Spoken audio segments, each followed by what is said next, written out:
It takes 20 years to build a reputation and 5 minutes to ruin it. If you think about that, you'll do things differently. For 240 years it's been a terrible mistake to bet against America, and now is no time to start. American business, and consequently a basket of stocks, is virtually certain to be worth far more in the years ahead. I won't say if my candidate doesn't win, and probably half the time they haven't. I'm going to take my ball and go home. Widespread fear is your friend as an investor because it serves up bargain purchases. Whether we're talking about socks or stocks, I like buying quality merchandise when it is marked down. The best thing that happens to us is when a great company gets into temporary trouble. We want to buy them when they're on the operating table. Most people get interested in stocks when everyone else is. The time to get interested is when no one else is. You can't buy what is popular and do well. The most common cause of low prices is pessimism, sometimes pervasive, sometimes specific to a company or industry. We want to do business in such an environment, not because we like pessimism but because we like the prices it produces. It's optimism that is the enemy of the rational buyer. We always live in an uncertain world. What is certain is that the United States will go forward over time. After 25 years of buying and supervising a great variety of businesses, Charlie Munger and I have not learned how to solve difficult business problems. What we have learned is to avoid them. Keep things simple and don't swing for the fences. When promised quick profits, respond with a quick no. Half of all coin flippers will win their first toss. None of those winners has an expectation of profit if he continues to play the game.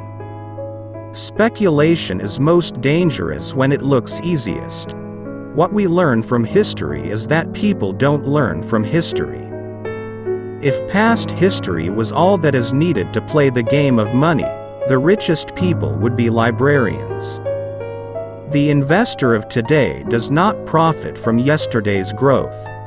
Not doing what we love in the name of greed is very poor management of our lives.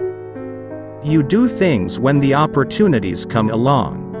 I've had periods in my life when I've had a bundle of ideas come along, and I've had long dry spells. If I get an idea next week, I'll do something. If not, I won't do a damn thing. Money is not everything. Make sure you earn a lot before speaking such nonsense. Predicting rain doesn't count, building the ark does. We simply attempt to be fearful when others are greedy and to be greedy only when others are fearful.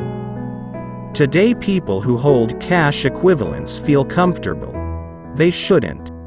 They have opted for a terrible long-term asset, one that pays virtually nothing and is certain to depreciate in value.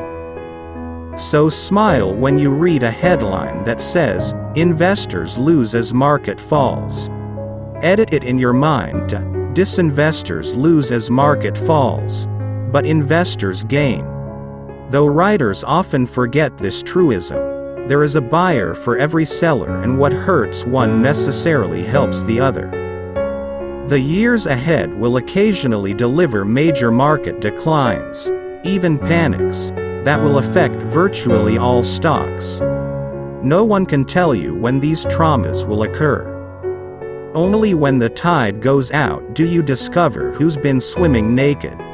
The best chance to deploy capital is when things are going down. This does not bother Charlie, Munger, and me.